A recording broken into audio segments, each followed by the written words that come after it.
قالوا طائركم معكم أئن ذكرتم بل أنتم قوم مسرفون.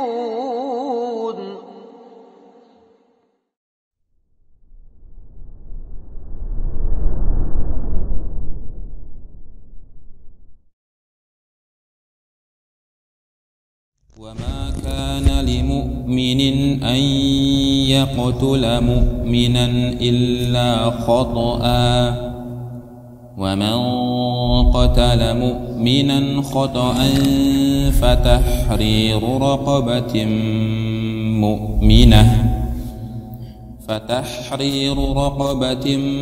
مؤمنة ودية مسلمة إلى أهله إلا أن يصدقوا فإن كان من قوم عدو لكم وهو مؤمن فتحرير رقبة مؤمنة وإن كان من قوم بينكم وبينهم ميثاق فدية مسلمة إلى أهله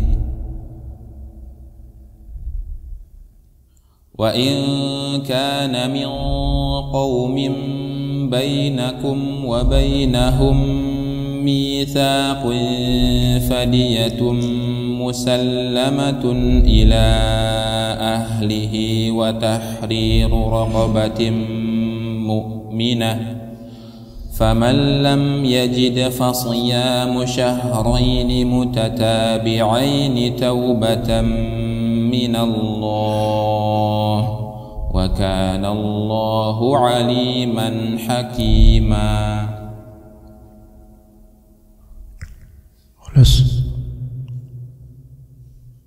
Satu ayat lagi.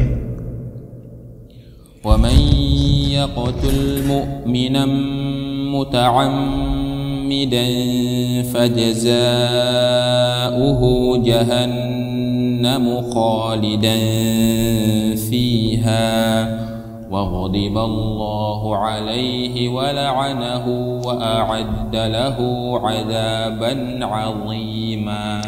Baik, ahsant. Di surat An-Nisa ayat 92 dan 93 ini tentang fiqih al-jinayah, tentang pidana terberat, yaitu masalah pembunuhan dan juga hukum berkaitan dengannya. Sebelum kita bahas terjemahan dan tafsiran ayat, maka perlu kita ketahui bahwasanya al-qatl, yaitu pembunuhan, ada 3 macam. Ini pembunuhan terhadap sesama muslim. Adapun terhadap selainnya, selain mukmin, misal seorang mukmin membunuh non muslim atau kafir, maka dikatakan oleh Allah Ta'ala, wa ma kana lil mu'minin an yaqtula mu'minan illa khata'a. Tidak patut bagi seorang beriman membunuh seorang yang beriman lainnya kecuali karena tersalah, tidak sengaja. Dan ini untuk sesama mukmin. Selain dari mukmin, maka hukuman yang berlaku itu tidak sama. Seorang mukmin membunuh mukmin lainnya secara waqi' itu terjadi, namun secara kenyataan dari segi qalbu, maka itu bukan hal yang pantas ada. Keberadaannya ada, namun kepantasannya tidak ada seharusnya. Dan kita akan membahas sebelumnya 3 macam dari al-qatl, yang mana pembunuhan ada 3 macam. Yang pertama al-qatlu al-amd, yang kedua al-qatlu shibhul amd, dan yang ketiga al-qatlu al-khata'. Al-qatlu al-amd yaitu pembunuhan yang memang disengaja.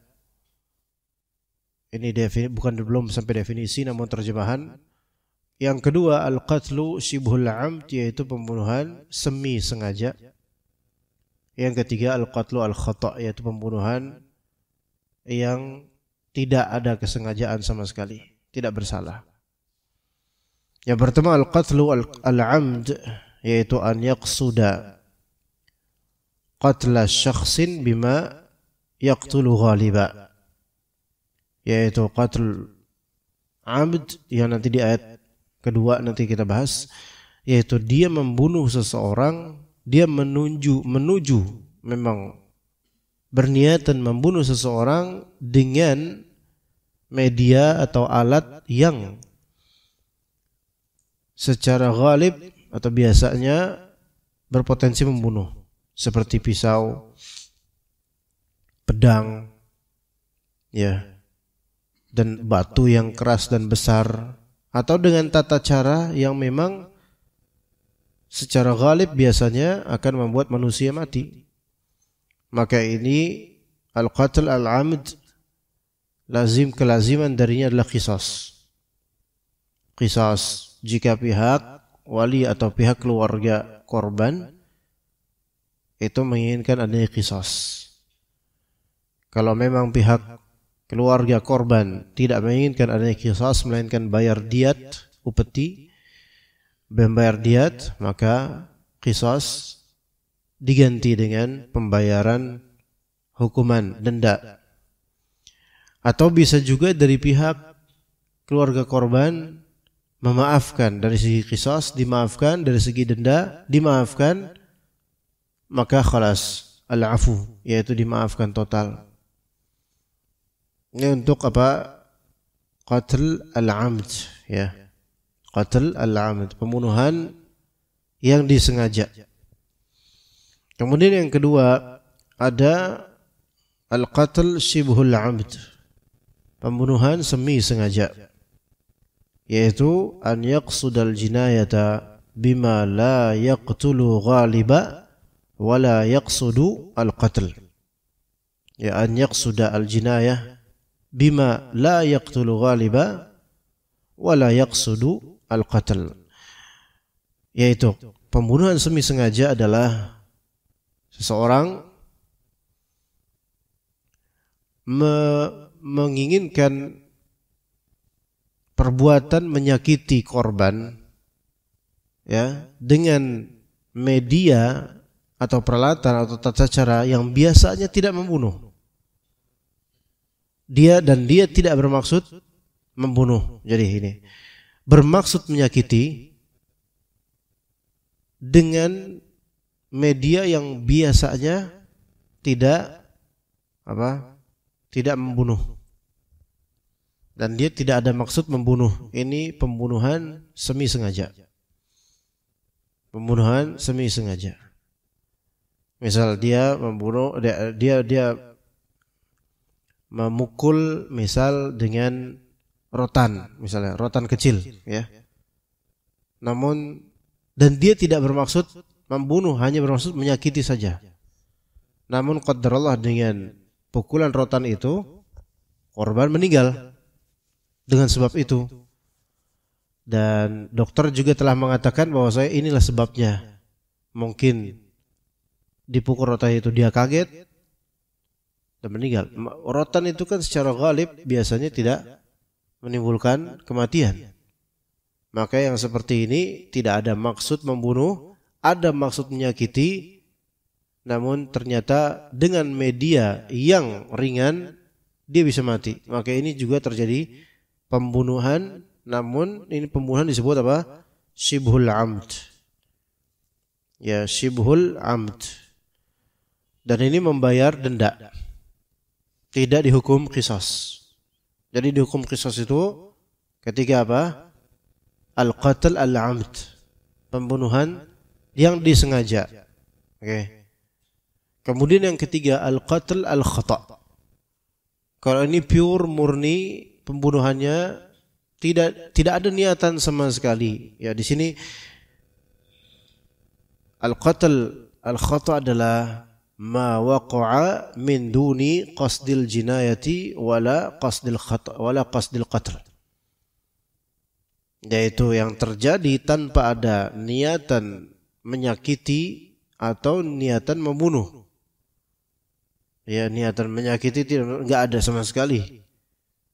Nah, ini al-qatl al-khata'. Ya. Nah, al-qatl al-khata' ini akan ada nanti kafarahnya. Kafarahnya yaitu pembayaran dendanya juga. Nah, semua ini nanti akan ada hukum-hukumnya lebih rinci lagi, namun kita tidak detail dalam membahas setiap dari rincian ini. Yang terpenting kita harus tahu dulu ada 3 macam pembunuhan. Pertama, al-qatl al-amd, yaitu pembunuhan sengaja, yaitu apa? Ada maksud menyakiti, ya, dengan benda yang bukan ada maksud menyakiti, ada maksud membunuh, beda. Maksud menyakiti sama maksud membunuh itu beda. Ya, ada maksud membunuh dan dengan alat atau media yang memang berpotensi membunuh, seperti pisau, pedang, batu yang besar, terus setrum dan semisalnya. Atau dengan tata cara yang memang berpotensi membunuh, mematikan, seperti melempar seseorang dari jembatan ke sungai misalnya. Lah ini udah jelas kok ini. Ya, yang kedua apa? Kalau yang pertama ini apa hukumannya? Qisas. Ya, qisas. Ini yang terjadi qisas pada ini saja. Adapun yang kedua, qatl shibhul 'amd, yaitu tidak ada maksud untuk membunuh, namun hanya maksud menyakiti dengan media atau tata cara yang tidak berpotensi mematikan. Ya, seperti melempar dengan apa? Dengan buku misalnya. Dengan buku dilempar kepala dia, qadarullah mati disebabkan itu. Qadarullah mati disebabkan itu. Ada maksud menyakiti enggak? Ada. Tapi kan enggak ada maksud membunuh. Karena media yang dipakai adalah media yang tidak memungkinkan umumnya untuk mematikan gitu loh. Kalau misalnya dia dilempar, misal dilempar apa ya? Apa buat lempar tuh biasanya apa?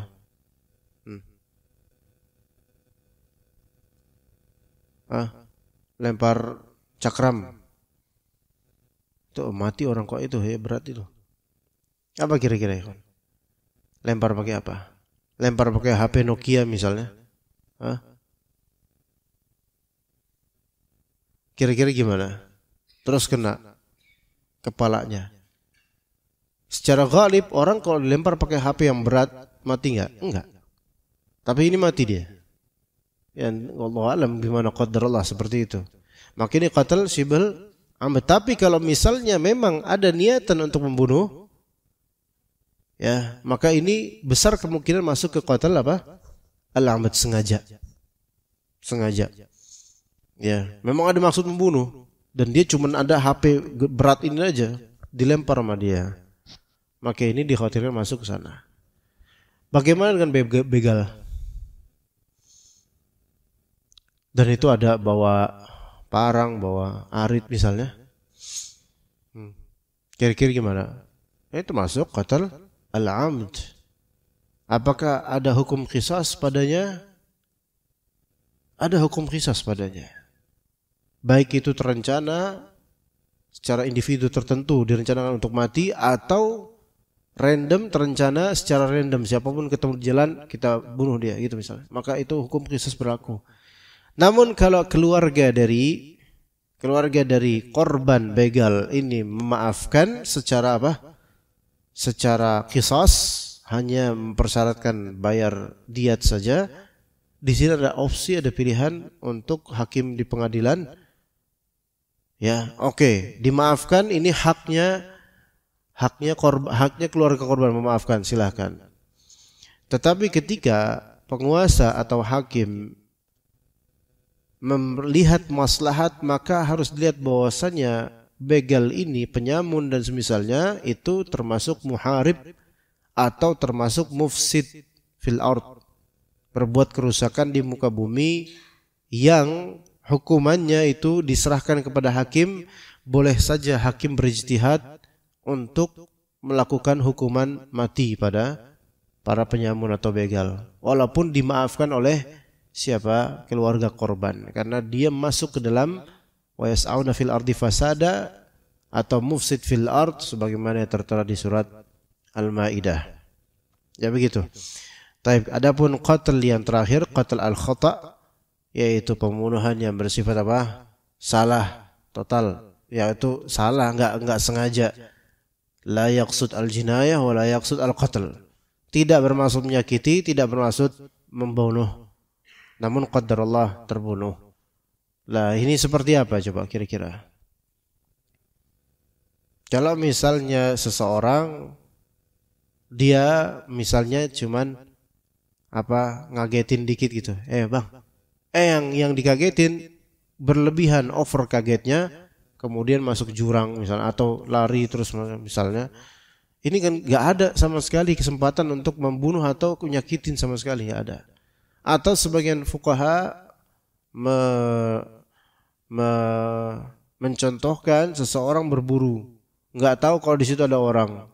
Ya, dia berburu burung dan yakin enggak ada orang di daerah situ, ternyata salah sasaran dan kena orang yang sedang manjat pohon kelapa misalnya. Dia enggak tahu ternyata kena orang itu, mati orang itu. Media yang dipakai media apa? Yang membunuh. Tapi enggak ada sama sekali ngerti kalau di situ ada orang. Maka ini al-qatl al-khata', tetap ada kafarahnya, tetap ada bayarannya. Ya kecuali kalau memang dimaafkan oleh keluarga korban. Tapi itu nanti harus diserahkan kepada walil amri dulu. Enggak bisa pakai hukum adat atau hukum swadaya. Enggak boleh. Harus diserahkan kepada penguasa untuk menentukannya. Taib. Kita lihat di sini kata Allah Azza wa Jalla, "Wa ma kana lil mu'minin an yaqtula mu'minan illa khata'a." Dan tidak patut bagi seorang beriman membunuh seorang yang beriman lainnya kecuali karena qatl al-khata'. Karena tersalah, enggak sengaja sama sekali, enggak ada maksud.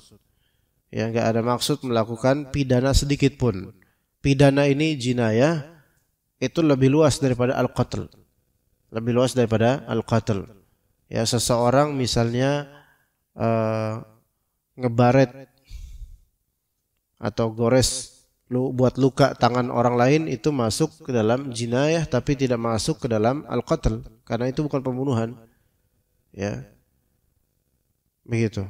Tapi kita lanjut sini, hanya dalam keadaan enggak sengaja baru itu dimaklumi gitu loh. Adapun kalau dalam keadaan sengaja sini amad, memang bermaksud membunuh, maka ini bukan seorang mukmin sejati. Wa man qatala mu'minan khata'a fatahriru raqabatin mu'minah wa diyatun musallamatun ila ahlihi illa ayasaddaqu. Barang siapa membunuh seorang yang beriman karena tersalah, karena khata' di sini ya, karena salah tadi ya, khata' ya, maksudnya enggak ada maksud nyakitin, enggak ada maksud membunuh, maka di sini kafarahnya adalah tahriru raqabatin mu'minah, yaitu apa? Memerdekakan seorang hamba sahaya yang beriman. Wadiyatun musallamatun ila ahlihi, dan dia juga apa? Serta membayar tebusan yang diserahkan kepada keluarga si terbunuh itu. Illa ayasaddaqu, kecuali jika mereka yaitu keluarga terbunuh membebakan, membayar, memaafkan. Maka membebaskan pembayaran atau memaafkan di sini masuk dalam sedekah. Bagi Allah Azza wa Jalla ini sedekah dari keluarga korban. Tapi kan sekarang tidak ada raqabah mukminah, tidak ada budak, ya, tidak ada budak yang bisa dibebaskan. Nanti insyaallah akan ada kalimat dari Allah, bagaimana kalau tidak menemukan bayaran tebusan berupa apa? Budak ya. Fa in kana min qaumin aduwwin lakum wa huwa mu'minun fatahriru raqabatin mu'minah. Kalau misalnya si terbunuh ini dari kaum yang memusuhimu padahal dia orang beriman, maka hendaklah si pembunuh cukup memerdekakan hamba sahaya yang beriman. Ya, ini misalnya si maktul, yaitu yang terbunuh karena enggak sengaja ini, ternyata dari kalangan yang memusuhi golongan kalian dari mukminin, padahal dia juga sama-sama mukmin. Yaitu ada civil war atau perang saudara atau perang antar suku ya.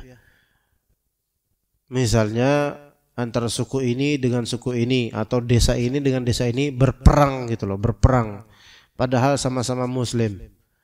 Nah, seorang dari desa A kemudian suatu ketika berburu ya di kebun atau di hutan, diambil senapannya kemudian pengen memburu kijang misalnya. Dan qadarullah ketika dia tembak itu kijang, qadarullah lewat itu orang dari suku A atau dari suku B, dari suku desa B. Mati dia kemudian. Nah, dan dia dari suku desa B, yang mana desa B itu sedang memerangi desa A dengan peperangan yang benar-benar perang gitu loh. Padahal sama-sama beriman. Ya, atau desa B ini itu membantu penyokongan senjata dan peperangan yang dilakukan oleh desa C, yang mana desa C menyerang kita. Al-muhim itu termasuk musuh. Maka di sini cukup memerdekakan budak saja, tanpa harus membayar diat, ya. Kemudian itu yang kasus kita atau terbunuh oleh kita, yaitu secara bersalah terbunuh oleh kita orang dari pihak musuh walaupun sesama mukmin. Ya. Wa in kana min qaumin bainakum wa bainahum mitsaqun fadiyatun musallamatun ila ahlihi wa tahriru raqabatin mu'minah. Jika si terbunuh itu dari kalangan kafir yang ada perjanjian damai antara mereka dan kamu, maka hendaklah si pembunuh membayar tebusan yang diserahkan kepada keluarga si pembunuh serta memerdekakan hamba sahaya yang beriman. Jadi ternyata kalau misalnya yang terbunuh tersebut juga adalah orang kafir namun memiliki perjanjian dengan orang muslim, dengan teritori muslim, maka ternyata hukumnya itu diserupakan dengan hukum terhadap membunuh salah terhadap orang beriman, yaitu tetap membayar tebusan yang diserahkan kepada keluarga si terbunuh, keluarga kafir, dan juga tetap wajib memerdekakan hamba sahaya yang beriman. Nah, tapi kan kasusnya kalau sekarang terjadi pembunuhan tidak ada hamba sahaya. Adapun PRT, pembangun rumah tangga, asisten rumah tangga, mereka bukan hamba sahaya. Ya.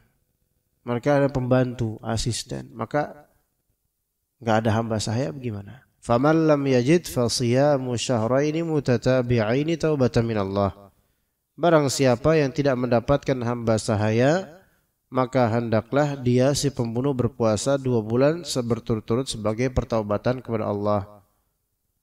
Nah, kalau misalnya di sini bayar yang misal membunuh seorang beriman tapi khata, tidak ada niatan menyakiti, tidak ada niatan membunuh apalagi. Kan dendanya adalah dia bayar dia membebaskan budak, ya kan, dan membayar diat kecuali kalau dimaafkan. Nah, kalau misalnya ternyata budak enggak ada, berarti dia bayar diat plus puasa 2 bulan mutatabi'in, 2 bulan berturut-turut. 2 bulan berturut-turut. Ya. Dan para ulama ketika menyebutkan hukum kafarah untuk qatl al-khata dan kafarah untuk membatalkan puasa di tengah bulan Ramadan karena jima', ya, maka itu kan diantara bentuk pertaubatannya adalah yaitu puasa 2 bulan berturut-turut. Ini para ulama mengatakan pertama, hukum ini, sebagian ulama mengatakan hukum ini atau kafarah ini hanya terwujud pada laki-laki saja. Ya, sebagian ulama mengatakan untuk perempuan tidak terwujud hukum yang ini, kata sebagian ulama, karena tidak memungkinkan perempuan untuk 2 bulan berturut-turut puasa. 1 bulan saja kadang nggak bisa puasa. Seringkali atau umumnya perempuan nggak bisa kecuali menopause. Ya, dan ana nggak yakin orang menopause itu membunuh gitu kan ya. Udah menopause membunuh lagi gitu kan. Jarang, udah tua ya. Tapi ini biasanya laki-laki. Itu pertama. Kaidah hal pertama. Ini menurut sebagian ulama. Yang kedua, namanya siyam syahraini mutatabi'ain. Puasa 2 bulan berturut-turut itu berarti sifatnya continuous. Tidak boleh terpotong. Ya, terus-menerus 2 bulan, dan bulan sebenarnya dalam syariat itu kan 29 hari sebenarnya. Adapun 30 itu tatimah atau kesempurnaan. Tapi anggap 60 harian. Dan itu berturut-turut. Mutatabi'ain, berturut-turut 2 bulan, tidak dijeda. Dan kata ulama, karena 2 bulan berturut-turut kontinu, ini menunjukkan kalau sekali aja tanpa uzur dia tidak berpuasa, maka harus start from the beginning, harus mulai dari awal lagi gitu loh. Ya. Misal seorang puasa di bulan Ramadan, ya. Kemudian si laki-laki memaksa istrinya atau mungkin suka sama suka ya untuk melakukan hubungan seksual sampai jima, sampai melakukan itu ya, maka di sini kata sebagian ulama yang dikenakan untuk puasa 2 bulan berturut-turut adalah suaminya aja, karena istri nggak memungkinkan, maka suaminya aja yang terkena hukuman itu. Taib. Nanti kalau misalnya berarti kan mulai nanti Syawal nih ya, Syawal mungkin dia bisa lah puasa 6 hari Syawal lah itu dulu. Apakah 2 bulan berturut-turut masuk ke dalamnya Syawal 6 hari? Enggak. Puasa Syawal 6 hari itu puasa sendiri, sementara puasa kafarah itu puasa sendiri. Maka dia pun kemudian wajib puasa 2 bulan berturut-turut. Ya, ini sebenarnya bukan opsi ya, melainkan kalau dia bisa mampu maka dia wajib puasa dulu berturut-turut 2 bulan. Ya. Maka puasa 2 bulan berturut-turut, ternyata di hari ke-7 dia malas. Besok aja. Maka dengan tidak puasa di hari ke-7, kata para ulama, dia harus memulai di hari ke-8 dari hari pertama lagi. Begitu. Ini sebagai taghlidz, yaitu membuat hukum ini supaya membuat jerak gitu loh, ada efek jeraknya bagi dia. Tapi kalau seorang laki-laki ternyata dia tidak mampu dan dia melihat saya nggak mungkin puasa 2 bulan berturut-turut, ya nggak mungkin karena kerja, ya atau kuliah atau KKN atau hal-hal yang membuat saya nggak merasa mungkin untuk apa di zaman sekarang kan, ya banyak urusan, maka dia pindah ke kafarah yang lainnya. Taib, wa kana Allahu aliman hakima, dan Allah Ta'ala maha mengetahui lagi maha bijaksana. Kemudian kata Rabb kita Azza wa Jalla, wa man yaqtul mu'minan muta'ammida fajaza'uhu jahannamu khalidan fiha wa ghadiba Allahu alaihi wa la'anah wa a'adda lahu 'adzaban 'azima. Dan barang siapa yang membunuh seseorang beriman dengan sengaja, maka ini baru namanya qatl al-'amd. Ya, pada asalnya itu pembagian pembunuhan ya itu hanya 2. Qatl 'amd dan qatl khata' dalam Al-Qur'an. Qatl 'amd di ayat yang kita bahas sekarang ini. Qatl khata' itu yang tadi di ayat yang panjang tadi sebelum ini. Qatl 'amd yang sengaja, pure sengaja, pengen nyakitin, pengen membunuh. Kalau qatl khata' itu kan tidak ada ingin menyakiti, tidak ada keinginan membunuh, tapi qaddarallah ya kena gitu loh. Maka ini yang disebut dalam 2 ayat ini yang kita bahas pagi ini. Adapun qatl shibh al-'amd ini ijtihad sebagian dari ahli fiqih. Ya, untuk adanya keseimbangan, karena enggak semua orang itu, enggak semua kasus itu pasti qatl khata' atau pasti qatl 'amd. Enggak semuanya. Ada kasus yang di tengah-tengah antara itu. Yaitu orang enggak ada niatan membunuh tapi niatan nyakitin. Dan dia melakukannya dengan benda yang tidak membunuh gitu loh. Nah, kalau misalnya niatan dia enggak membunuh tapi nyakitin, cuman pakai benda yang secara ghalib bisa membunuh, maka ini masuk mana jemaah? Ana ulangin pertanyaan ini. Kalau dia cuma niatan nyakitin, nggak ada niatan membunuh, tapi pakai benda yang berpotensi membunuh, gitu loh.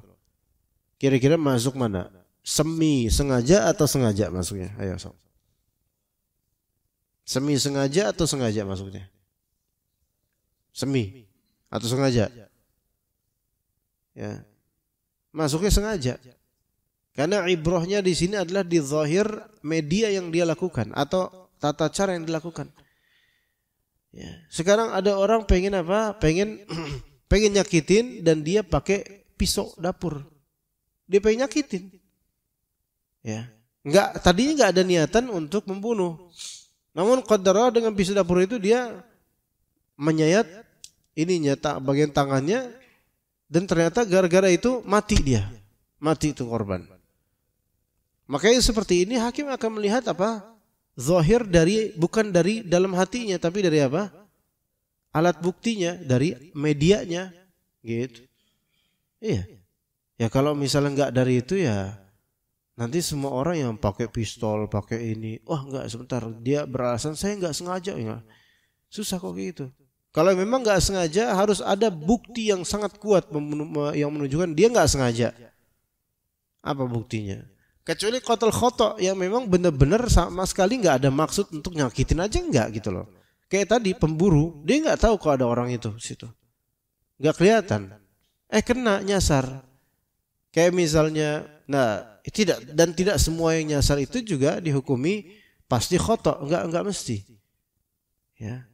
Peluru nyasar, diberitakan kadang-kadang ada mati karena peluru nyasar.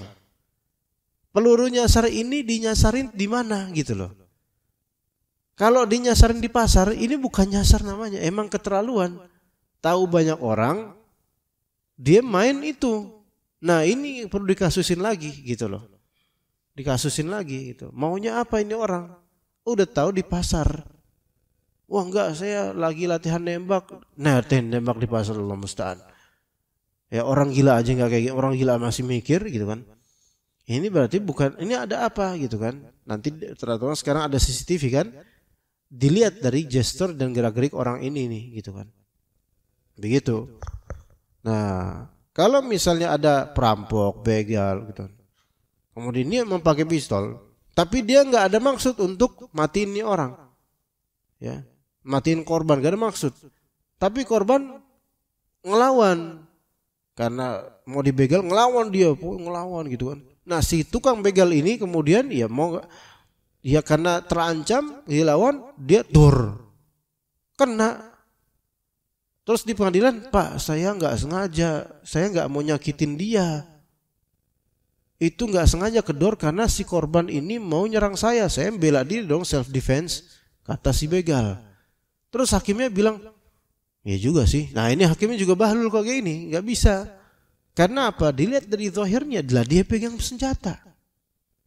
Sementara si korban ngelawan pakai siwak, ya nggak bisa. Gitu, nggak bisa. Ya dianggap apa? Ini maka disebut udah masuk ke qatl amd karena medianya jelas. Dan karena gestur dan perbuatannya jelas ini dalam konteks begal. Masa tukang begal self defense, ya membela diri, ya gitu kan. Taib. Jadi itu ayat yang kita bisa bahas. Jadi qatl amd yang kedua di sini qatl amd, maka jazanya kalau di dunia itu dia wajib qisas. Kalau memang keluarga korban tidak terima, wajib qisas. Dan qisasnya ini para ulama membahas lagi nih qisasnya. Ya, sebagian fuqaha mereka mengatakan jika memungkinkan dengan qisas yang sama persis, maka lakukan qisas yang sama persis dengan metode pembunuhannya. Jika dibunuhnya dengan langsung ditembak di jantung, maka di situ pula dengan cara yang sama. Ya, begitu. Qisas begitu dengan cara yang sama. Kecuali jika, wallahu alam, kecuali jika metode qisas yang sama persis itu justru memberikan rasa sakit yang melebihi, maksudnya tersiksa dulu. karena dan belum tentu langsung mati, seperti dulu waktu membunuh si pelaku ini, dia membunuh dengan cara memecahkan kepala korbannya dengan batu besar terus mati langsung, itu misalnya. Tapi kalau sekarang dikisos dengan cara seperti itu, dia belum tentu langsung mati. Dipecahin palanya nggak mati-mati karena keras kepala selama hidupnya itu. Maka pecahin lagi nggak mati lagi, pecahin lagi nggak mati. Lah ini berarti nggak jadi kisos, ini lama ini. Kapan matinya? Kok nggak mati-mati? Maka sebagian fuqaha mengatakan kalau tata cara kisos tersebut, kalau menyerupai dengan cara pembunuhannya itu tidak langsung membunuh atau tidak bisa hasilnya sama persis, maka sebaiknya memang cepat-cepat dibunuh langsung dengan cara versi penguasa gitu. Ya begitu. Taib. Itu nanti akan kembali ke ijtihad hakim. Bagaimana konsiderasinya. Tapi di akhirat kalau orang ini enggak taubat,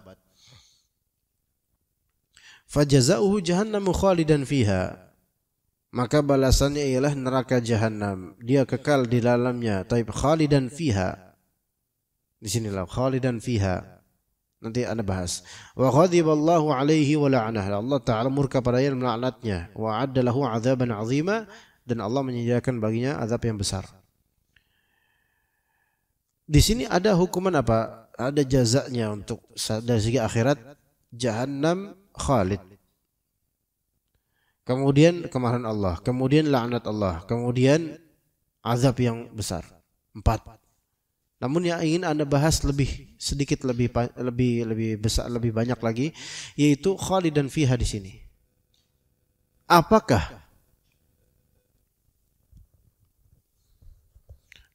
dosa pembunuhan melazimkan seseorang kekal di neraka selama-lamanya atau tidak?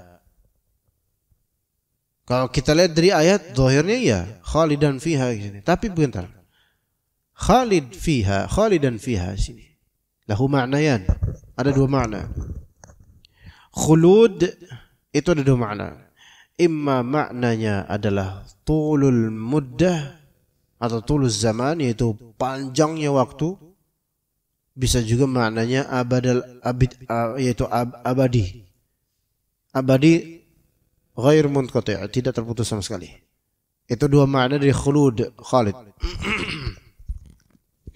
Itu 2 makna dari khalid.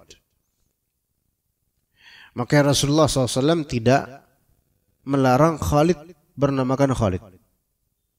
Gak apa-apa nama Khalid. Karena ditakwilkan makna yang Khalid untuk manusia yaitu long live. Lama gitu loh. Bukan abadi selamanya. Karena yang abadi selamanya hanya Allah Azza wa Jalla. Maka boleh namanya Khalid. Ya bukan Khalid artinya kan yang abadi itu hanya Allah, tiada yang abadi selain Allah gitu. Nama antum salah tuh. Jangan Khalid, ganti sama yang lain, misalnya Bejo misalnya. Ya. Kalau Bejo itu kalau orang Jawa namanya bagus ya. Dan Bejo itu bisa jadi juga artinya bahagia, waras, bagus gitu loh. Dari bahasa Arab, dari bahjah, bejo ya gitu. Bejo. Kalau Paijo Anda nggak tahu dari mana kok Paijo ya. Taib. Makna pertama, kalau makna Khalid di sini adalah long live, lama hidup gitu loh. Berarti ya mustaqim maknanya, berarti di sini cocok. Orang yang membunuh dengan sengaja maka akan dapat api neraka pada waktu yang sangat lama karena jarimah dan jinayah atau kejahatan yang dilakukan.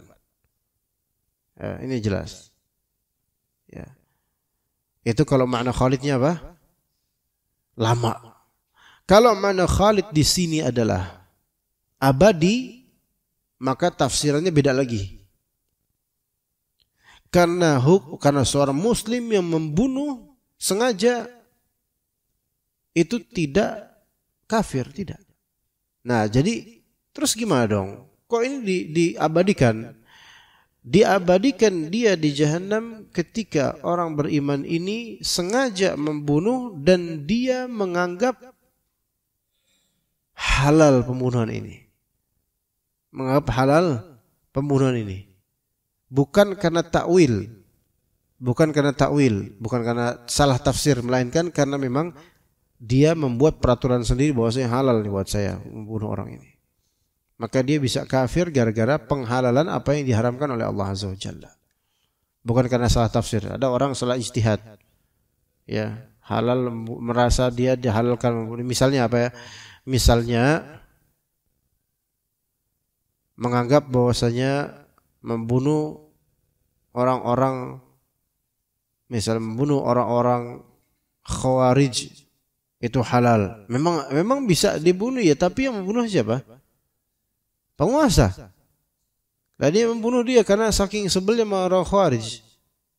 Karena membuat kerusuhan, akhirnya dibunuh sama dia, padahal dia bukan utusan penguasa. Dia mengira bahwasanya ya ini enggak apa-apa saya bunuh. Ya, begitu juga misalnya orang muslim, mukmin, ya, melihat ada tetangganya pembunuh nih. Ya. Dan dia kesel kok punya tetangga pembunuh dan betapa sombongnya tetangga ini, akhirnya dia bunuh dengan sengaja. Bukan dari utusan penguasa, bukan. Ya. Dan orang ini memang berhak dibunuh karena melakukan pembunuhan gitu misalnya. Maka yang seperti ini salah dalam memahami konsep qisas dan semisalnya. Maka ini salah. Maka orang yang kayak gini enggak mesti langsung diqisas karena dia salah pengertian. Ya, tapi itu dikembalikan kepada hakim nanti. Nah, kalau misalnya khalidan fi hadis ini artinya abadi di neraka gara-gara membunuh sengaja, maka ini maksudnya adalah ketika dia mukmin kemudian dia menghalalkan yang diharamkan jelas oleh Allah tanpa salah tafsir, memang dia membuat hukum sendiri, maka ini bisa apa? Bisa keluar dari Islam. Begitu.